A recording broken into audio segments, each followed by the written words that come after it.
No, to clarify, I didn't grow up in Oklahoma. But all of my dad's brothers and sisters live in Oklahoma. So Yeah, I'm there all the time.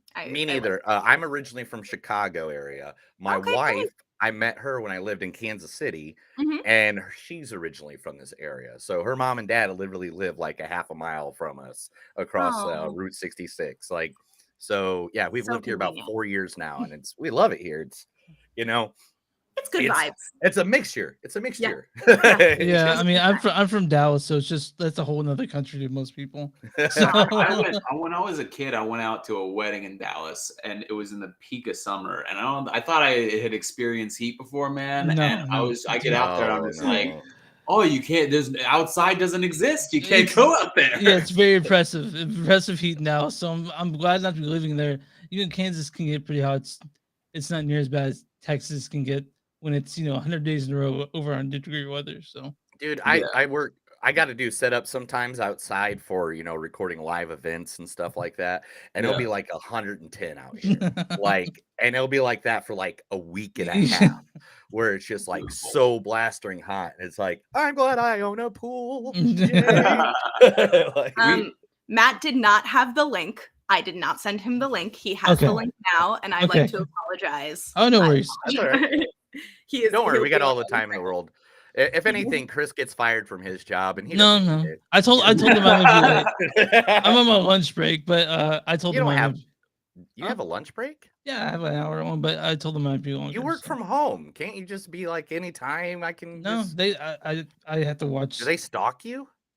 I do get texts when I'm late, but I'm That's never why he's late. got the curtain behind him. Yeah. Now I get it. So people can't You get, see like, him from work. the mouse tracking thing, like so they know you're like doing stuff.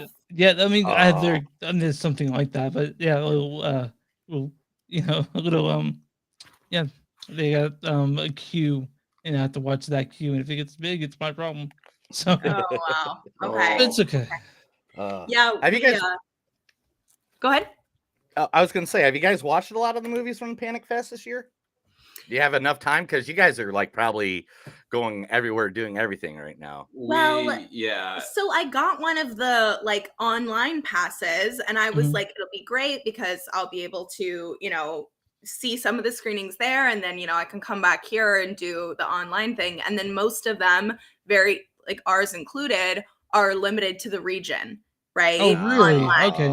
And They're geo-blocked. They're geo-blocked, which is, completely understandable. We chose to do that as well. That way it wouldn't like affect our premiere status in different places. Mhm. But yeah, I got home and I like went to watch, they had us do like a little intro video, and I wanted to see how and where that played out. And then immediately it was like, you can't watch this. You're in California. And you're like, okay, that we did choose to do that. So So we're excited about. we got we Nat saw- here. Nat said, "Oh, good. I'm not the only one that chose to wear a hat today. I'm Yay! here. Hey, Nat. Yay! I was like a podcast. I gotta wear a hat. Well, the thing is, like, usually I do my hair because my hair's like this crazy spiky thing. Yeah. But like yesterday, I work in radio, and yesterday I worked 420, so I was working most of the day, and I Wow, was just like, man, you're lucky I'm getting out of bed. Yeah, I need to apologize. My hair's all messed up today, so. Listen, it looks gorgeous. I noticed actually that it was a little awry, but I wasn't gonna say anything. It looks good on you, my brother. Because you used the wrong wax today doesn't mean. Kyle, before we get started, though, I do want to say this. So I've been deep diving all three of you guys for the last like 48 hours so I can get as much information as possible. I don't know who took this photo of you, but man, I want them to like send over their work because, dude, you look like a badass in that photo. I don't know who took that photo, man, but man, send them my way. Yeah. I need a badass. Me and you're like, look at that. That's my favorite photographer as well. That photographer, what is her name? Elizabeth. Drop her at Elizabeth Elder. I was trying to I think her photo page is EMAC photo. Yeah, EMAC she photo. does almost exclusively like these insane like fantasy fairy photo shoots. She just did one for Grimes. If you guys know who Grimes is. Grimes. Yeah. Yeah, she's like killing it, and she's an incredible photographer, and every single picture she's taken of him, I'm like, I'm grateful. I think this is incredible. I felt like out of all your other pictures, like I saw your clips from everything from Mayan, SWAT, everything. Matt, I even went and saw your little Colorado Citizen. Believe me, I'll poke fun at it later. Colorado yeah. Citizen from Batman versus Superman. Oh yeah. Yeah. What? Yeah, he's That's a fun fact for sure. Colorado Citizen. He was an extra in Batman versus Superman. Yeah. I went and found Yeah, his little. I'm on clip in top of there. a building, just like as a little dot, just like waiting. Yeah. I didn't know that. You know more about him than I do. Well, it's Well, Neil's a stalker. It's just something he does. I'm not a Yeah. stalker. I'm just really good at my job. That's awesome. So the way we start this out is we play the intro and then we act like you aren't there until Neil's done with the intro. So Yeah. What will Correct. happen is we'll play our little song. I'm going to introduce Chris. Then I'm going to introduce a Panic Film Festival. I have a little slight bio I wrote about you guys. If you guys could do me the favor, I am the worst at last names. Could you all pronounce your last name to make sure I have it correctly? Yeah, no problem. Mine is Butenhoff. okay. Mackin. And Raimi. Okay, cool. I had them on. Boom. So Beautiful. I was practicing them right before you guys got on. So His You would be the first in my entire life. Butenhoff. Butenhoff, Bootyhoff. Oh my gosh. Oh So my it's- gosh. It's Butenhoff, right? That's how it's pronounced? Butenhoff. Butenhoff. Like beautiful Buten. Okay, gotcha. Like Such a like douchey like way to say Bueller, but instead of Bueller, Butenhoff. Exactly. Okay. There we go. All right, so I'm gonna go ahead and we get going. Starting now.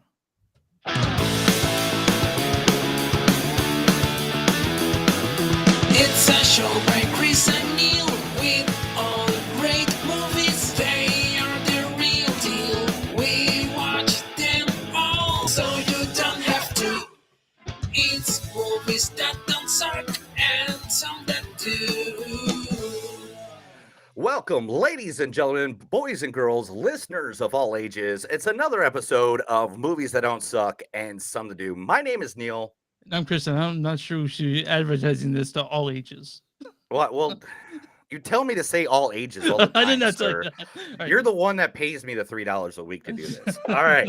So today we are continuing our coverage of the greatest horror movie festival, I believe, in the world. Panic Film Fest, the premier horror movie film festival. Everything from Hollywood blockbusters, the first time filmmakers can be seen there, located at the Screen Lane Armor in North Kansas City. You can find the information at panicfilmfestival.com or Facebook /Panic Film Fest, including their virtual playground. You can go around in their 8-bit world, going around with your little meme, so you can go around and find clips, other available virtual films, and also trailers. Now, today, continuing our interview process with all the lovely creators out there at Panic Film Festival, we have got the creators of a well-received movie, not only from the Panic Film Fest people, but all across the world. Like, what was it? A bunch of nominations in Scott. What was the Scott? What is it? Scotland International Festival of Cinema. Yes, and so today, first we have the writer, director, actor of the film. You might have caught him in SWAT, Mayans, or Netflix series Dahmer.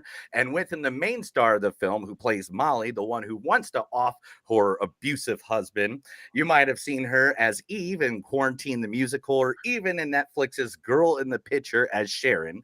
And also with them, a man who's known for writing and producing shorts like Eyes of the Beholder, A Certain Kind of Man, Savior, and his small role in one of my favorite movies of all times, Mr. Colorado Citizen and Batman vs. Superman Dawn of Justice. And he is the executive producer of Lace. So we have Kyle Butenhoff, Dana Mackin, and Matthew Ramy. Hi, everybody. Welcome to the show. Hey, how's it going, guys? Yay.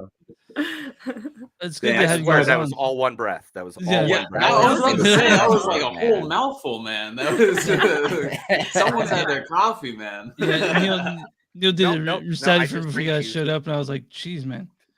But, Chris, Well, how thank about you get guys so started? much for having us on. oh no, thanks for coming on. We're thrilled to have you on for sure. So getting into Laced, how did the idea for Laced actually start? Like when did you begin it? So I was writing like this conspiracy thriller, and I Mhm. was like 70 pages in on it, and the conspiracy was getting so thick that I had no idea what was going on. So I was ticked off. I just threw it down, went to go put on a movie because that's what I will do when I'm like feeling some type of way. And Dial M for Murder, the classic Hitchcock movie came on, and I was Okay. just like, oh, if we're trying to make this indie movie that for no budget, that's how we do it. We, 4 characters, isolated location, and then kind of just delving into the humanity of their choices. Now that happened around 2019, and we started sending out the script, and things were looking good, and then the pandemic happened. Yeah. So, So, but so from the beginning, it was always a chamber piece. yeah, it was always like the whole concept behind it was always like, what if we did a stage play and then filmed it, basically. Okay. Yeah. Now, I love that you said that the Hitchcock film that was the one that you gave your inspiration, because me and Chris have actually talked in detail about how this is very, very Alfred Hitchcock, very with a touch of Fincher, I think, but He's my favorite guy. Yeah. So one of the main parts of the entire film itself was actually the cabin, the house that you guys used, which was just a great, because it was a character itself amongst the gorgeous. That place, I want to live there. How was that location discovered? Did you guys find that? So it's a friend's cabin that we were at a New Year's Eve party there, and it was like a contained bubble New Year's Eve party because it was very much in the height of the pandemic. So we went there, and both Matt and I had been hearing about the script, been giving Kyle notes on it back and forth. Like it was kind of floating around for us. And then once we went to this cabin, 10 drinks in, we were like, do you know what would be so chill and casual and easy is making this movie if we were able to use this location. And we ended up being able to use the location. And what was so crazy and awesome about it was the fact that the crew and cast was able to stay on one floor, and then we shot everything on the second floor. So it was all contained in this one space. I would say that was amazing in a lot of ways. Also, towards the end, I think it definitely pushed everyone's sanity towards the edge just a little bit. I would be sitting up in bed in the middle of the night, just being like, why aren't the lights set up? You're sleeping on set. So yeah, I mean, we had the opportunity to go back to that cabin a couple of months ago. And we were very concerned that we would have very like PTSD and, for sure. And I think we befriended the cabin. Like the cabin, we're cool, we love her. Like everywhere except the one room I was sleeping in. That room I walked in, I was like, no, I'm leaving. I don't like this room. I don't like it here. I felt cursed. Now, so basically, was this all filmed during the pandemic then? It was filmed like during so this is like 2021 that this was is film? 2021. It was about a year or 2 years ago to the day almost. We were going up to that cabin to start rehearsals. So it was kind of like, in terms of production, it was definitely, we had to, abide by all of the kind of stricter guidelines that were in place at the time. But for us, like, we knew that we were creating our own quarantine bubble, so to speak, going up to this cabin and housing everyone there as well. So for us, it was like, we had those kind of like logistical challenges that we had to deal with unions, but it was still like a very, very contained film that we could, not really be at risk trying to do this during a pandemic. Sure. Yeah. A zone, B zone, and C zone were all in the exact same place. Yeah. 20 feet away from each other. No, the scariest part, because this was, during a time where it was still everyone was still very much on their toes about everything. And the most nervous time, in terms of that was like the first 4 or 5 days. But once everybody was there, everybody had been tested every day. And once we were all there, it was honestly the safest I felt during that time because we didn't go anywhere else and nobody saw anyone else. You know, I almost completely forgot about it until you mentioned it. But like literally when we first got up to the cabin, that was like the highest pressure.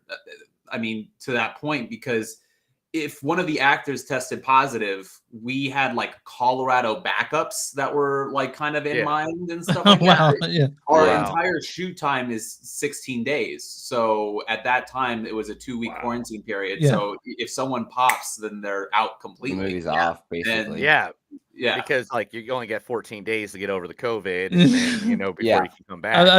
I've had it twice now, and it's been awful each time. Yeah. I had it like 142 times. It just won't stop. No, I'm just kidding. I'm just kidding. No, I had it only 4 had it once. times. Oh, I had wow. it. I had it 3, and I had to go do I was supposed to go do a show, and I was like, boss, sorry, you're gonna have to call on the other guy. And it just because the next time we go do that show, the same show, the guy's like, I'm so glad you're the dude that showed up this time. But because I did find one photo, I believe this is a photo of you guys filming. Is that correct? Yeah. Yeah, this is one I saw, and then one I have really weird question about. This one's to you, Dana.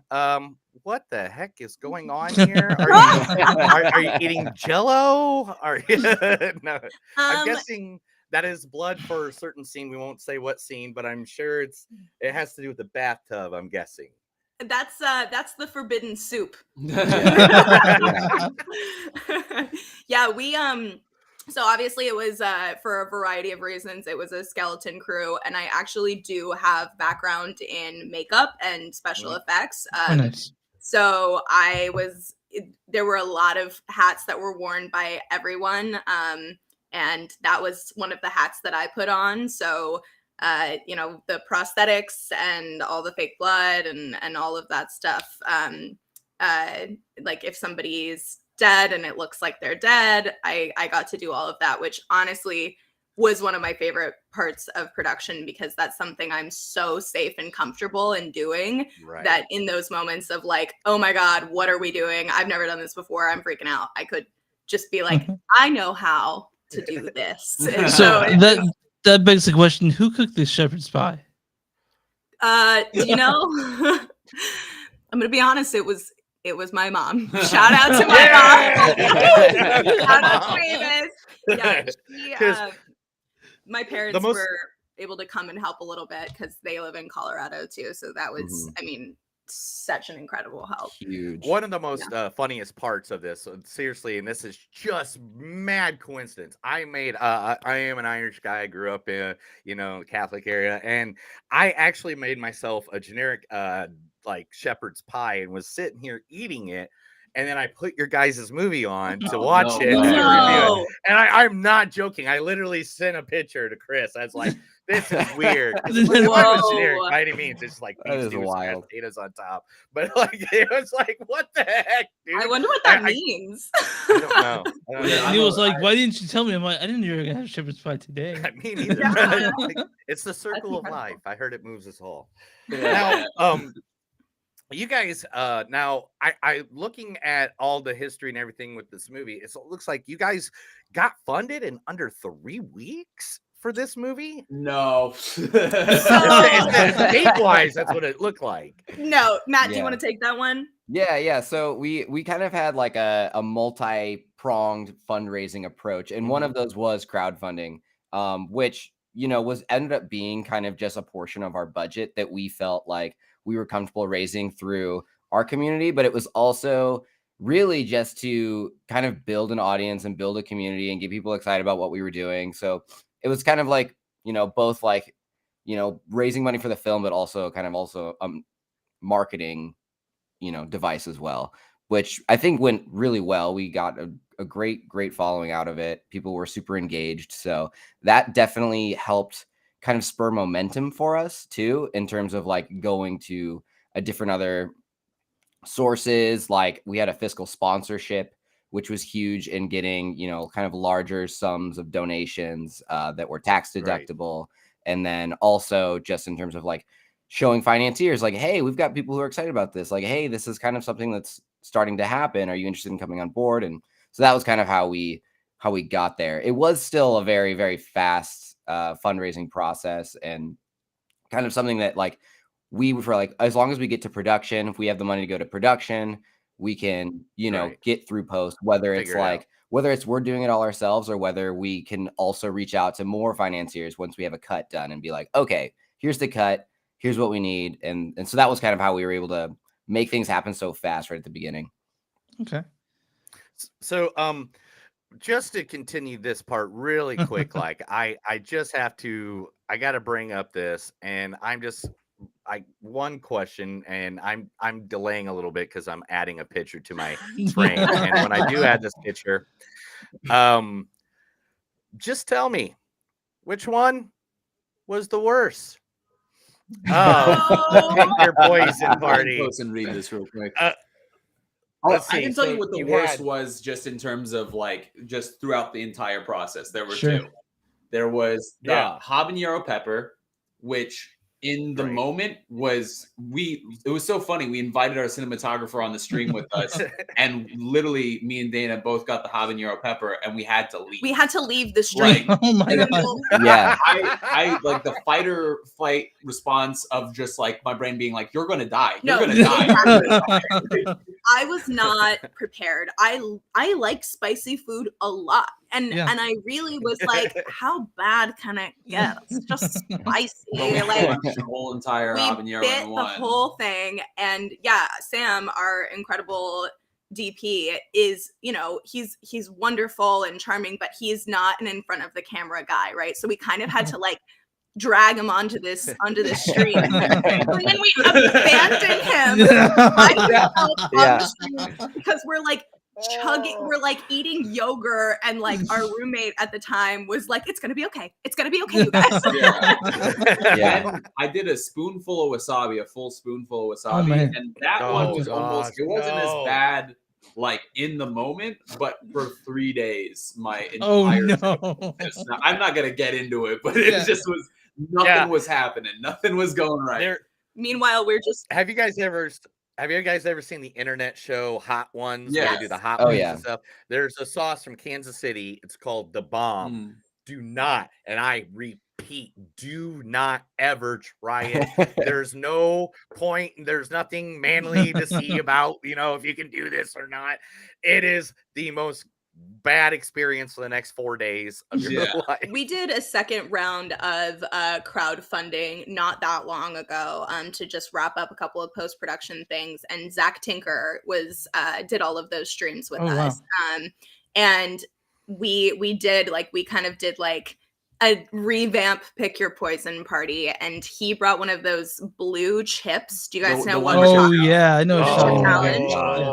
Yeah. And we were telling him, we were like, hey, listen, buddy, like just don't get too excited about doing that one first. Wait Because- till the end. Wait till the end, because when you do it from experience, You're gonna be there's done. no coming You're back. done. You're out of the street. That's Yeah. like you're that's 3 strikes right there. He didn't listen, guys. He did not listen. We did it within like Oh the first my. 15 minutes, and he was gone. He was like sweating, and like, it's, your body has a reaction to temperature, like to spice like that. It's Trauma. quite- Yeah. a trauma response. Yeah. I actually saw the one chip that I was at the grocery store. I stopped by and I said it for 30 seconds. I'm like, no, I'm good. Like I'm not gonna. It's not worth it. I mean, Yeah. it was all worth it. It was all worth Oh it. sure, yeah. But I don't know. It wasn't for me. And we Also, made Matt, you're- you know, the worst thing he had to do was like a carrot, Mm. and like That's underselling it a I think bit. he had a broccoli one. Hey, I was drinking raw Ooh. eggs. You were. I was drinking raw eggs. I tried some hot stuff. I didn't have any like painfully hot things. It was more so like really weird, upsetting textures. Like I remember I took like one shot of like, I think it was vodka, but there was mayonnaise in it too. Vodka, Oh. vodka with the Oh. mayonnaise. Yeah, but it was like mayonnaise like swirled around like a snake inside this Ugh. cup, and just the visual alone was upsetting. Um, Okay, so let's jump over to some of the details of this movie Yeah. because this movie, without giving too much of away, of course, we're not going to give away endings or Twists anything like that, yeah. We're not spoilers like that. We don't like doing that. Actually, we did that for the first 10 episodes, and all our families like, this is the reason we can't listen to you guys because you spoil everything. But Dana, your character is one of the main focus of this movie. So, what did you draw from to like get into that character? Because I mean, she's going through like some, and by any means, you can tell you're obviously a very bubbly, very happy kind of Yeah. person, and this person. Believe I didn't think you smiled Yeah, ever yeah. in life, and now I see that you do. Like, I mean, you just look Lots- so dark and Lots of deep brooding. and Lots of brooding. a lot of brooding. She is. That was always my note. More brooding. She was despondent, and let me tell you, I definitely underestimated what it was going to be like. You know, I think with like other things I've done, the thing about it is that it's happens over a certain period of time, like multiple days. So you're able to bring in your character with a different energy to different scenes, right? And the truth is that this is all in the span of a couple of hours. And so in order to maintain consistency and believability, she has to maintain a pretty similar emotional experience throughout the entirety of it, right? So honestly, it was not fun towards the end, like having to maintain this kind of physical state of stress and like Right. anxiety and upset. But I think, you know, first of all, the scenes that I'm crying in this thing, at most of them I was just crying because I was like, man, it's so dark and this is hard. So I just like was able to like source the stress of pre-production into that. But you know, the thing that was biggest for me, like the thing I related to the most with this character and I was kind of able to hook onto and then kind of expand my imagination around who she was my character's relationship with her brother. She has this very close relationship with her brother. I have a very close relationship with my brother.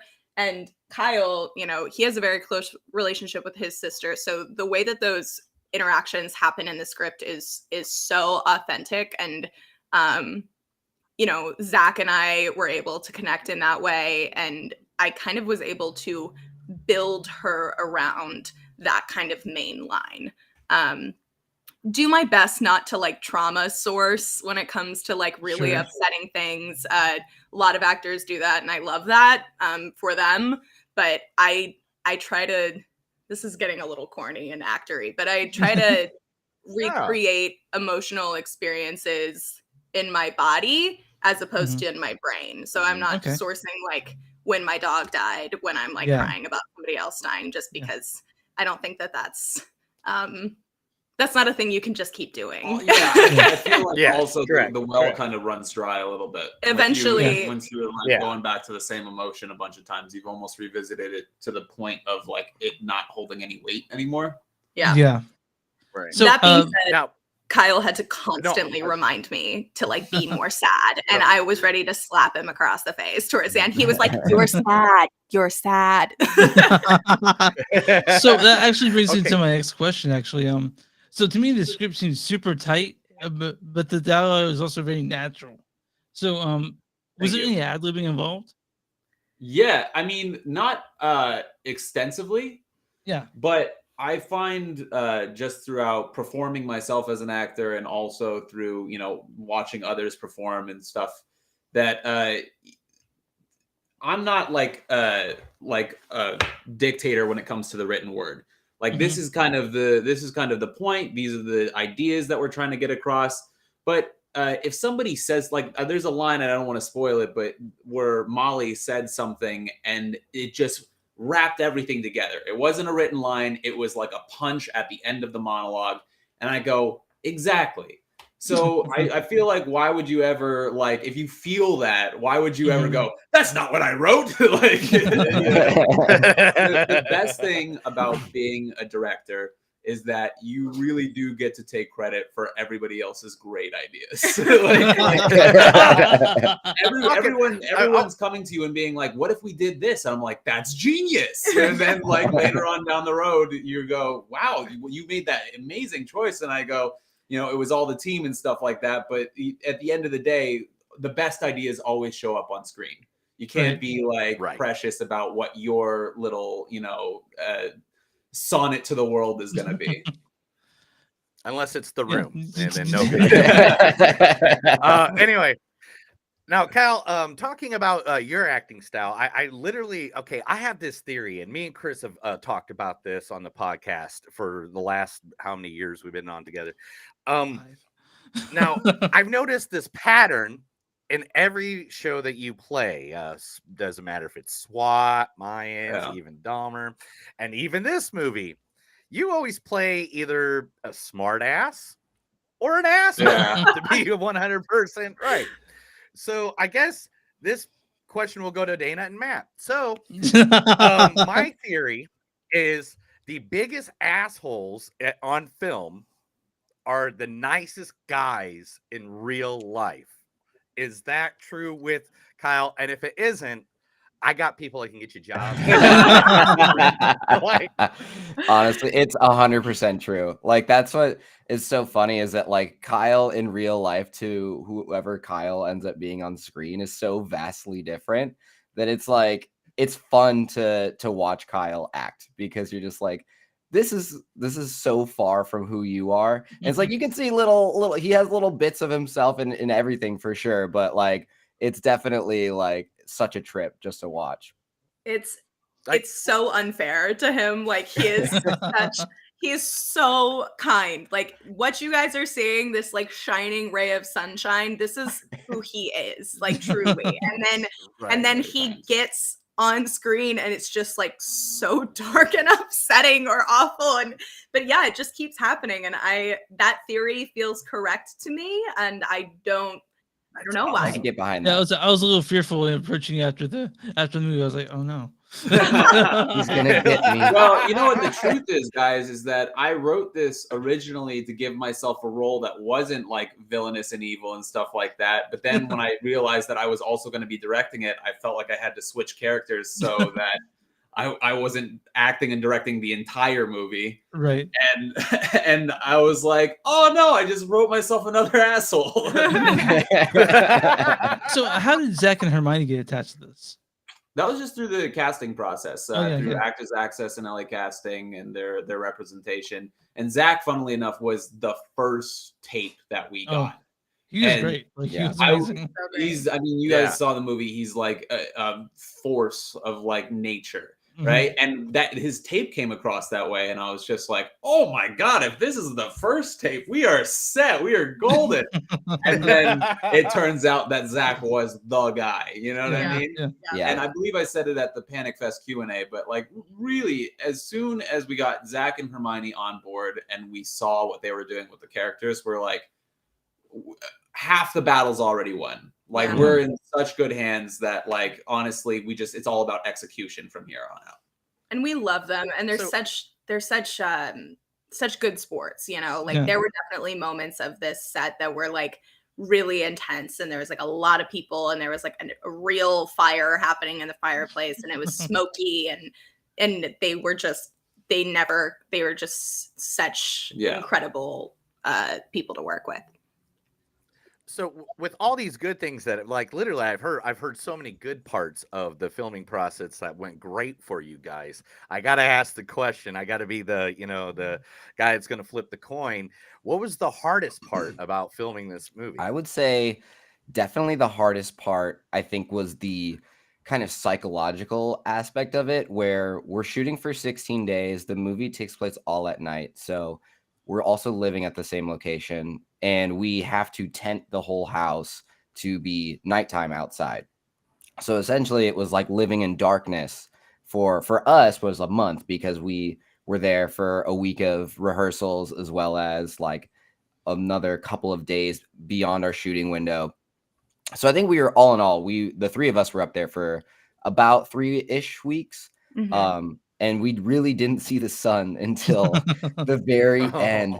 And it honestly, it like changed seasons on us, like while we were shooting too. Like I remember we went up there and it was like still winter, and we were coming down the mountain and it was like springtime, and it just like was so like encapsulated like this experience that we had where we Yeah. just kind of went to our cave to make something for a month and came out as new people.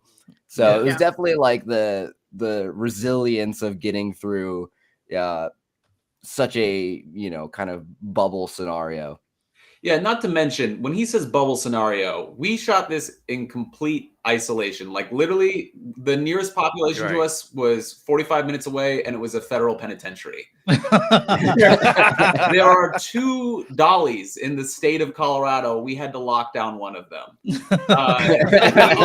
We had to somehow show that there was snow outside, and it's April. So we were like, are we gonna have to get a snowblower? Like, also, when he says that like we tented the house so it would be, you know, day for night, we're on top of a mountain. The winds are going at 40 miles per hour. Oh, Yeah. So no, these yeah. tentings around the house just become sails, and the house is literally getting like lifted off the my God. Like, It was, yeah, and there were days where because the winds were so strong, no matter how much they tried to attach the tenting process, it just wasn't working. So then we'd have to 2 hours before we were supposed to start shooting be like, actually, everybody go back to bed and try and get some sleep because we're actually going to do a night shoot tonight instead of a Oh, day wow. for night Wow. and stuff Yeah. like that. So there was, you know, I think that we definitely underestimated how challenging the day for night aspect of it was going to be. And it's kind of funny looking back because we really felt like that was going to be better for everybody's like mental health to try and like stick to a circadian rhythm and like sleep at nighttime and be awake during the daytime. But the truth is if there's no sunshine, you literally can't tell the difference. Your body can't tell the difference. Your Right. brain can't tell the difference. Right. So,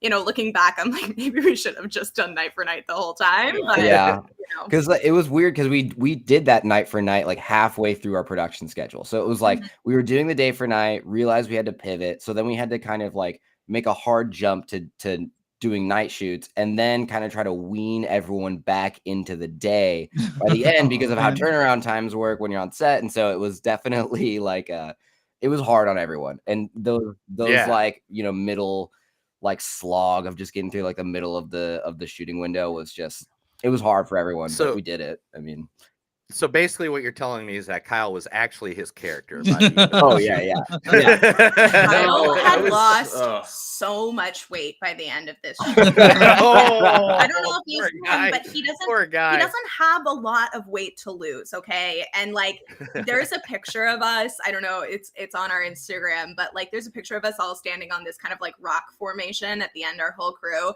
And if you zoom in on Kyle, he looks like he is about to pass away. Like his like face is like Oh, this. Like man. he was, I mean, both of these guys worked so hard and were under an insane amount of pressure. And by the end, like you can just see like there's just no light in Matt's eyes. Like No. Kyle is wasting away. It was but it was worth it. We're not trying to complain because we're Yeah. so lucky to have done this, but it was intense. It was intense. With And- when I saw, And the oh, go thing ahead. is, it's like with most work where you have to put in that much energy in it, and when you get something so positive at Yeah. the end, you gotta just be proud of the time Yeah. and effort that you had. Yeah. Oh yeah, totally. And also all of the bad stuff just becomes like a good story never was like, and then everything happened according to plan. Like Yeah. Yeah. it's a boring story, you know what I mean? Yeah. So like we're just honestly grateful the experience that we had, just because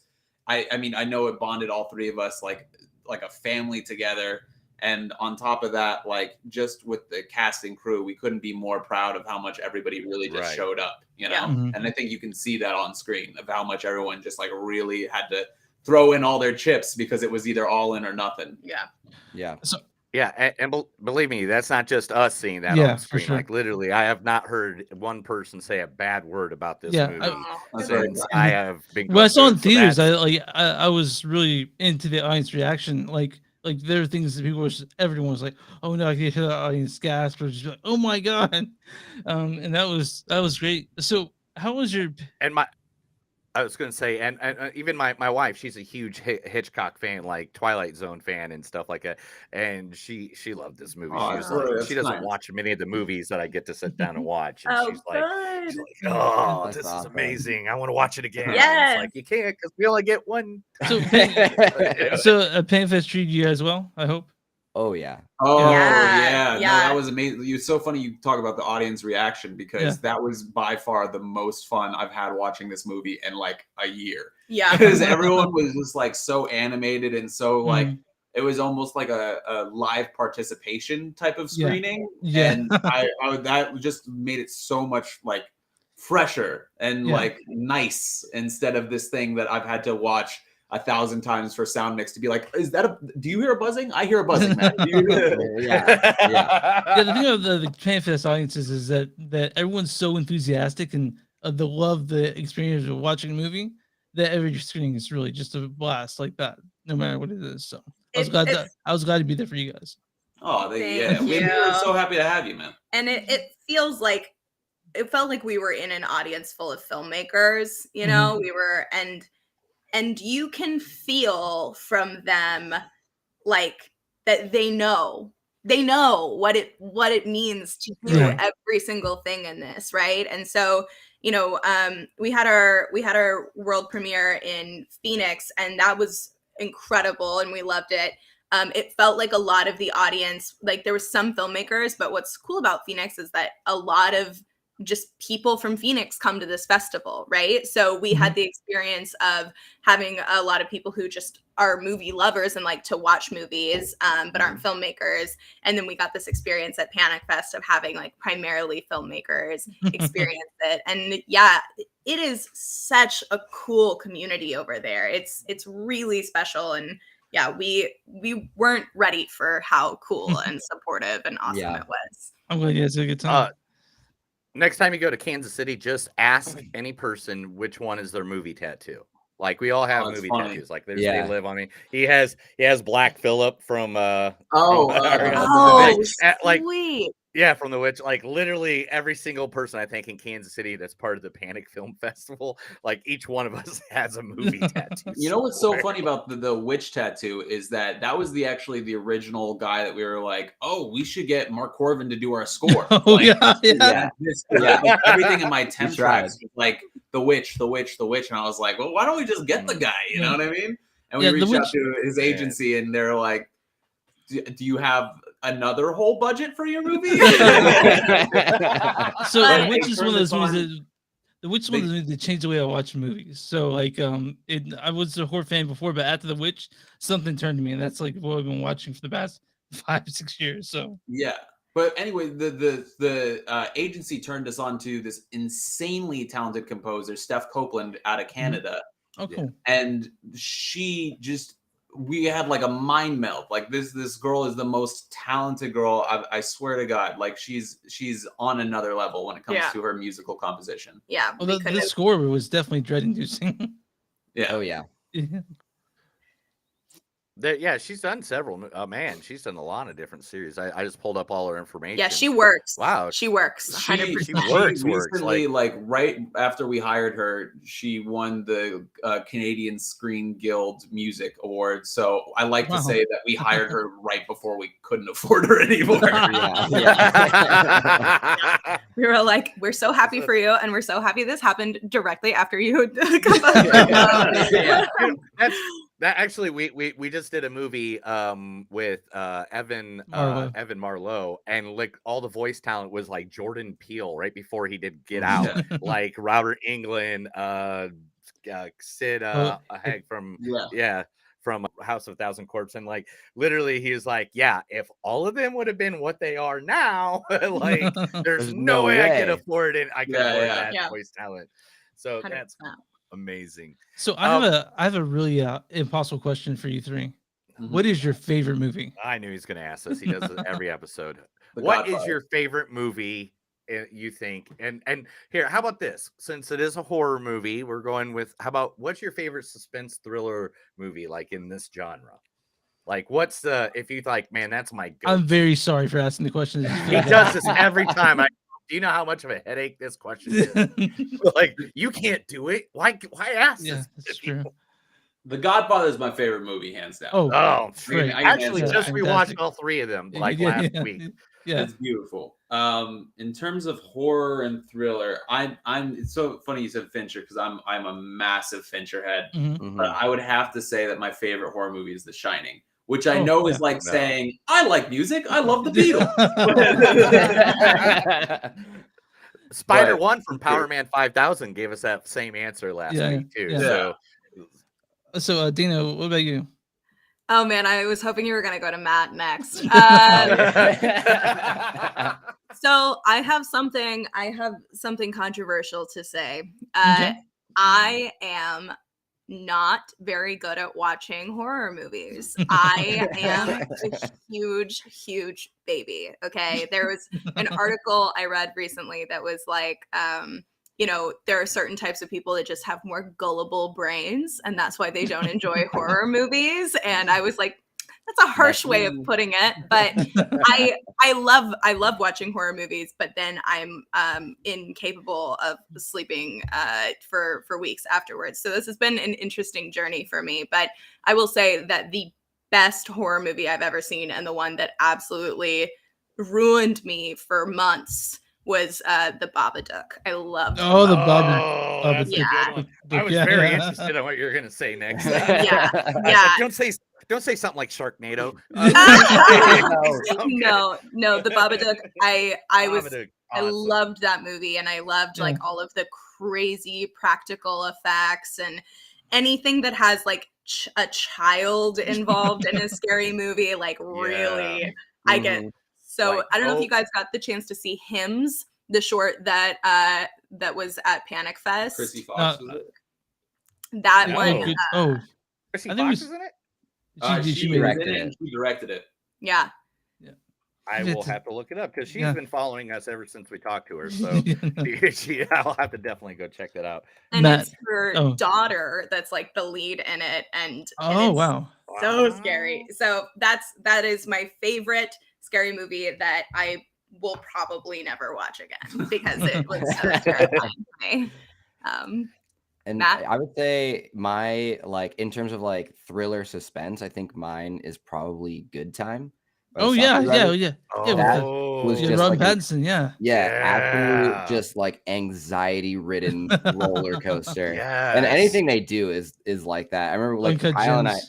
I saw Uncut Gems together in theaters, and we like both needed like a drink after to decompress. That was Yeah. so intense. But so I love what they're doing, and then also like Ari Aster is always Tell me like about it. I feel like a Yeah. new kind of like great in horror today, modern great, and so I loved Hereditary, and I'm excited to see Bo. I'm doing a midsummer birthday party for myself. He's Oh, doing that's a birthday awesome. party That's for himself awesome. in June, and I literally told him, I go, "How are you going to get that many spotlights for your backyard, bro? Because you're going to have to make it so bright, like that movie was." But, Yeah. I'm hanging out flower crowns and barriers and all that stuff. So, but yeah, Now, Bo is afraid I'm seeing that tonight, so I'm really excited for that. Oh, that's too. awesome. Yeah. Blessed.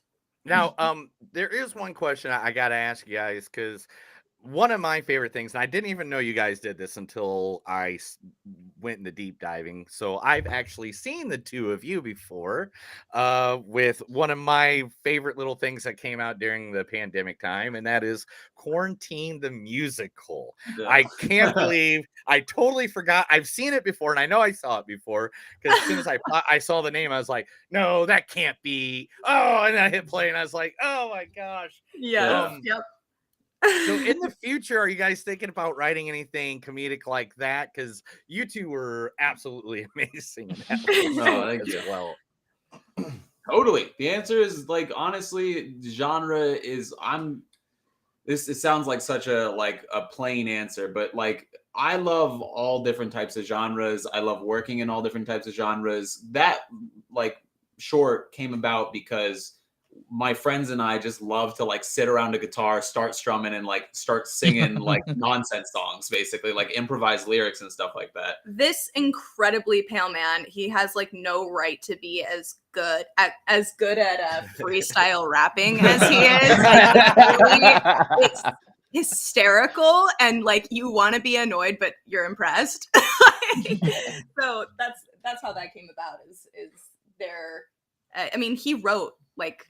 I mean, him and Mike Overton wrote all of that music in like 2 weeks, like crazy. Oh wow. Yeah. Because that was awesome. I really, I mean, the way you guys went back, I mean, because it did teach a very sad lesson about what was going on during that at the end. Yeah, sure. But at the same time, to make light of a dark thing is exactly what comedy is. It's, you know, I mean, comedy has always been known to take the darkest side of things and turn it into a laugh, and that's, you know, where we get some of the greatest comedies of all time. You know, it's so funny. Everybody on the team after this, like basically when we were rapping, was just like, man, this was so cool. Next one's a comedy. Like, we gotta just throw pies at each other. Yeah, right. It's just you know, it's not just production too. Of course, production is the most intense part, but you know, I think it's worth highlighting that Matt edited this entire film. Like, he is the editor of sound, this film. Like temp color, inserting temps, like audio, like we basically did a very, very intense rough cut, and he did all of it for that rough cut. That way we could get more financing to get the rest of our post-production in. But I know that, you know, for us, like sitting down and editing it, that you listen to like somebody screaming the same line that's very upsetting 45 times, and it does start to like, if you're a human person, your ears start to touch your shoulders start to touch your ears, because it's just intense material. It's heavy stuff, and we loved it. But yeah, there are definitely times when we're like, maybe we just lighten the next one up just a little bit, you know? Just a little bit. Just a touch. Maybe we go more of like a Knives Out way. Yeah, exactly. Totally. It's so funny like how many times people come up to me and go, God, that movie was disturbing. And I was like, I don't know if I ever thought of it as disturbing, but then I kind of watched it again with fresh eyes. I was like, yeah, it's not an upper. It's It's not an upper. It's not something you're going to show at the next family reunion. Right. But it's like will. Many years ago, I threw this wonderful house party. A bunch of my friends. My friend came over, popped in a movie called Requiem for a Dream. Have you ever seen it? And we all watched it. The credits hit, and right when the credits hit, my friend Ricky just looks at us all, and we're all in dead silence. And he's just like, "Well, the only way we can feel better is we all kill ourselves." Yeah,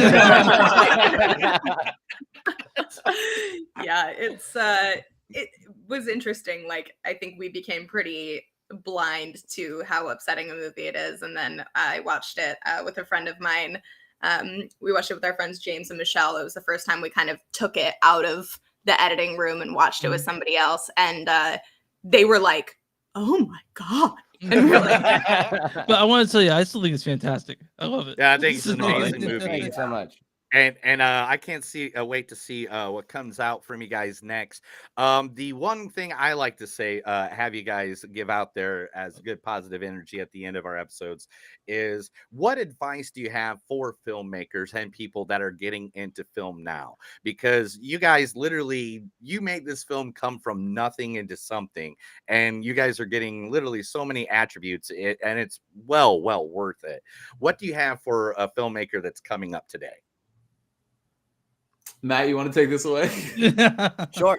I would say that honestly, it's finding the right people to surround yourself with. I think a lot of it is in filmmaking and DIY filmmaking. It's so much of just exerting as much energy as possible and trying to figure everything out from the tiniest little thing, whether it's learning how to, do a VFX shots when you can't pay for it, or learning how to light a set because you don't have enough people, to fill out your G&E team. It's like kind of just learning how to do a little bit of everything and finding the right people around you who can supplement both your strengths and weaknesses, and understanding those in yourself too.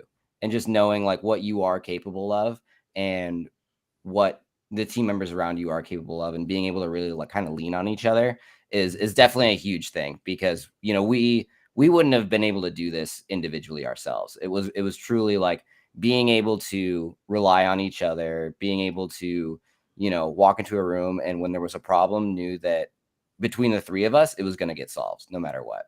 And so that was that. It was just kind of staying resilient, and finding the right people to kind of build a team with. Yeah, and it was very easy to lean on Matt because he literally did every single job. Well, yeah, I think you know, to first of all, like not me getting misty when Matt was saying that, because we're so lucky to be able to have found each other and work with each other, but also just having, you know, I think for me the big lesson was realizing nobody really knows what they're doing, and you don't need permission. You don't need Yeah. permission from anybody to decide to do this. It's okay to just go into something with like the dream and like fake it till you make it, and like just come at it with confidence even when you might not be feeling that way. And yeah, just a thing that I've been saying a lot is just like having the audacity to believe that like you are a filmmaker and you can do this, and it, as long as you just keep the momentum going, it eventually you'll get there. The train's leaving the station. Yeah. Either be on the train or you're missing the train. It's already going. See, Go ahead. Go ahead. I would literally wanted to just echo, like, it's all about like problems are always going to arise. Everything can be conquered. Everything can be overcome. So you just got to break it down into steps. Like, don't think like 20 months in advance. Think, what do I have to do for this next step? Like this little bit today. Yeah. See, that actually what you guys said Yeah. is literally when we started our podcast, neither one of us had an idea how to do a podcast. Yeah. I've worked in radio. Chris has worked in different parts of being in a band and stuff like that. And we just literally sat down and said, we're going to do it. Now, 4 years later, we're still doing it. And, and it's still got a great audience. So, man, it's been really nice. Yeah, it's been awesome. Thanks for. But we're about to wrap it up. You got any more questions, Chris? I just want them to do one thing. Just say your name and say you're listening, and you're listening to movies that don't suck and some that do. That'd be a great help to us. So you can start out saying, "Hi, I'm Kyle Butenhoff, and you're listening to movies that don't suck and some that do." So if you guys could each go through and say that. Yeah. Sure. Do you want me to start? Yeah. Hi, I'm Dana Mackin, and you're listening to Movies That Don't Suck and Some That Do. Perfect. Hi, my name is Kyle Butenhoff, writer-director of Laced, and you are listening to Movies That Don't Suck and Some That Do. Hi, my name is Matt Ramey, and you're listening to Movies That Don't Suck and Some That Do. Awesome. Thank you guys so much for that. Okay, so now that we're done with everything, believe me, he's editing everything all at the end of this. Chris is a great producer, so he'll make us all sound great. Thanks, dude. I got to tell you guys this. So this is why I've been super cheesing the whole time too. Why we were doing this podcast, I just been informed that my friend Adam just had his baby boy. Oh, nice! Like, literally just now. I was like, why is my messenger on my Facebook going crazy? And then I got a picture. Yeah, he sent me a picture of his baby. He's like, it's a boy. And it's like, yeah, it's like kid number 5 for you, though. Wow. Oh, that's 5. That's amazing. I have a brother that literally has 13 siblings. 13. He has 13 kids. 13 kids in Wisconsin, lives right outside of Green Bay. Your brother has 13 kids? 13 Is that what you kids. Yes, 13 of them. And I'm just like, dude, seriously. And he only got heat and air conditioning like last year. Oh my goodness. Well, the not having heat thing makes sense. That's why they have so many kids. This is a body. Tiny human furnaces. By the way, great movie, Body Heat. Yeah, My sister has 4, and I have so much respect for parents. I really, really do. Yeah, We have a so much cat. respect for Evelyn. Yeah, I have 2 cats and a dog. Yay! Yeah. Yeah. I got 2 I cats, have 2 dogs, RP. and 3 Yay. chickens. So Aw, dude, chickens. Chickens. Yeah, Matt we have has chickens. us. We're his kids. Oh. Yeah. Yeah, going to Chris's house is like going to like a miniature petting zoo. Like I think you just need like a goat at this point. They won't have us. My wife is like, we'd have a go for you. The zoning allowed it, but she's been by getting chickens, so they hate me. They don't like me at all. But, Really? yeah, I but love chickens. it- And they Well, you keep on making those Kentucky Fried Chicken jokes, dude. They're I not know, gonna right? like oh, Yeah. yeah. You're scared now. Offensive. Poor taste, I'd say. it.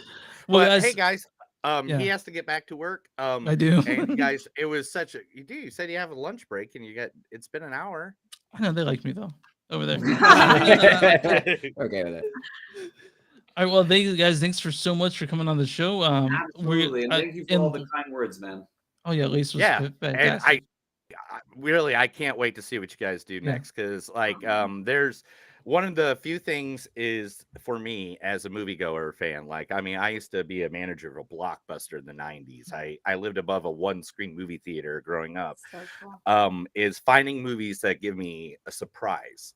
And most movies don't these days. And your movie was one of the movies this year that actually like surprised me, that I was like, because usually I can catch foreshadowing, I can catch, oh, this is gonna happen or that's gonna happen, but in that Hitchcock like form is like literally how you guys wrote and made this movie happen. And I can't even say enough good words about this movie. Believe me, as soon as this gets to a public where I can actually push this out to all the public where they can go grab it from any platform, I'll push you guys to the ceiling. Oh, thank you, man. Thank you so much. We All right, well, appreciate you guys. All right, well, we'll see you guys later, and I'll let you know when this is up for sure. Absolutely. Awesome. Have a good one, Yeah. Bye, guys. guys. Thank you guys. And Great meeting, guys. congratulations on the friend's son. On your friend's side. Yeah, I know, right? Your 14th Like, nephew. I won't get to see him more. Yeah. Bye, guys. Thank you, All right, guys. bye-bye. Bye. Bye.